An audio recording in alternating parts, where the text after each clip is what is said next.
actually homeschooled me. Oh, so I was okay, homeschooled nice. until I went to high school, and then I went to public school. Okay. And that's just because, like, in Ohio, it's like most places in America, the school systems are pretty crappy. And so she just really wanted to make sure that we had a good education. And she used to be a paramedic. My mom was like super smart. So like there was actually like a whole community in Ohio of moms who got together and decided to homeschool their kids. So we were homeschooled, but there was like a lot. There was like 20 of us. Wow. And we would take turns and go to like different houses and break up in groups.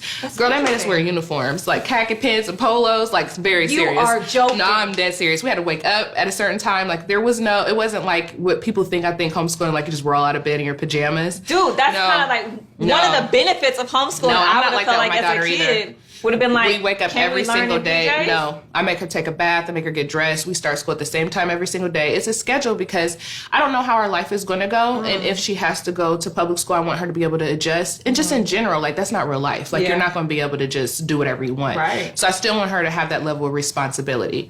But it's just important to me too, because here there's like, when we moved here from Ohio, we didn't know the school systems, the neighborhoods, and I wanted to kind of just keep homeschooling her until I got familiar. Now that I'm having my third child, I'm really like, I don't know if I could keep doing this. It's a lot. Yeah, so I've been looking into like some private schools or Montessori schools. I really like that idea too. We do Montessori. We didn't have them in Ohio, like a lot in Ohio at all. So it's really like either you were homeschooling your kid, they went to public school, or there was private. Right. And right. private is like a mortgage. So it's like, I'm not paying another mortgage. No, it's crazy. Speaking of your daughter, right, and like homeschooling, and you said even with your second, because you have the age gap between your 7 first years. and your second is 7 years. So homeschooling your first while you have kind of a baby. Yeah, I was 19. She's 19 months now. Yeah, 19 months, and you've been doing this since she was born. Walk me through a day. Oh, okay. Because you're saying it's a schedule, Yeah, right? it is. Like, walk me through a day. Amira is my oldest daughter, who's 9, and Zara is my second child, who's 19 months. So I just put them in the room together, because before Zara was in the room with me. So that has been like a whole nother level of transition. But they get up around the same time every day at like 7:30. Okay. So I make them oatmeal. We eat this. I have OCD. Same thing every day? We eat the same thing every day, oatmeal. Yeah, I make oatmeal every morning, and I've been teaching my daughter how to make it, my older daughter. So we make oatmeal, and they eat, and then Amira goes to the shower. She comes back, and then she starts her math. And then like, so she has like her assignments, so she does those, and when she's working, then I'm like playing with my daughter, like doing her ABCs and colors, and then she takes a nap at the same time every day, like around 11:30. Okay. When she takes a nap, I get to have like more one-on-one time with my older daughter. We'll go over stuff that she's having trouble with, or like introducing new, like, you know, like especially with math, like any kind of new problems. And then after that, it's like lunchtime when the baby wakes up.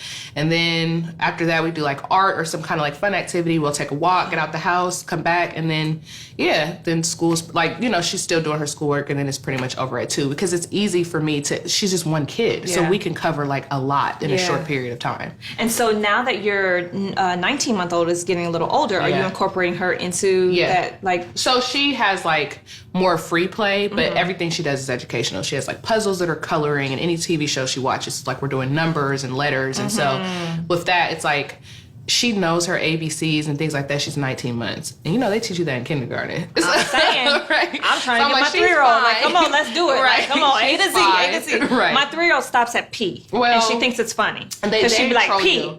Yeah. P. Yeah. I'm like, that's not funny. My 19-month-old calls me dad, so it's fine. Just never call me mom. There you go. So it's fine. Like, I mean, they got their issues. Right. That's not a problem. Right.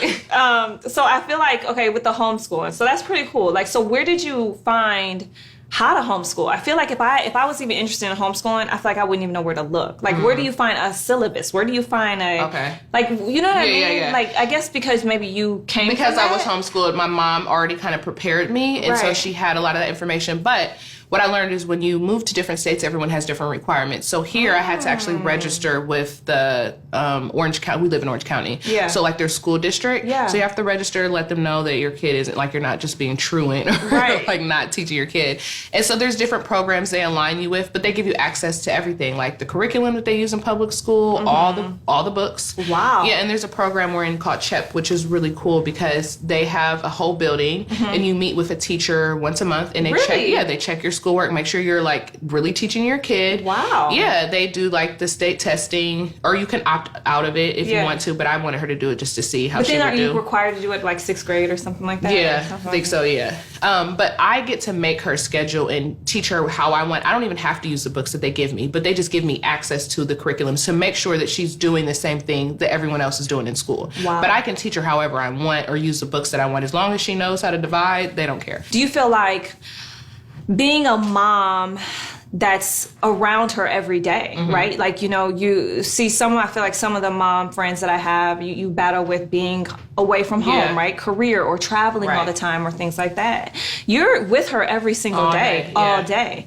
So you're instilling, do you feel like you have more of a hands-on approach with instilling not only values, but self-confidence and all these things that, you know, we think young girls should have? Yeah, no, I definitely do. But it's weird, too, because it's like, what I've noticed, especially with my older daughter, is that, well, there's a saying that it's like 5% of the population are going to be successful no matter what happens. Like, no matter how they're raised or what happens. 5% are just going to be assholes or unsuccessful. Like, no matter what. No matter how good of a parent you are, if your kid's going to, like, they just might be lazy. And then 90% it's parenting. Right. So I feel like with my daughter, she's in a 5% of, like, being successful. Meaning, like, she's one of those people who has a photogenic memory. And she just does the right thing because she's supposed to. Right. And she, like, I could just tell her something once. It's ingrained in her head forever. And so I don't really have to parent her, which is, but that's what I was saying with the second one. I'm like, this is parenting. Yeah, for real. If I don't get her right, this one is going to really, she's really testing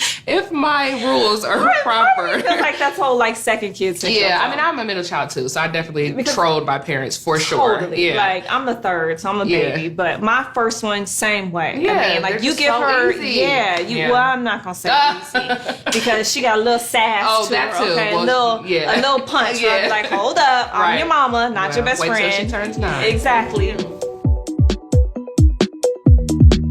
No way. Yeah, she was like, I'm gonna go to blackpeoplebeat.com. She's like, wait, is that only for black people? And I was like, well, that's the premise of it. And she's like, well, I'm black, so that's fine. And I was like,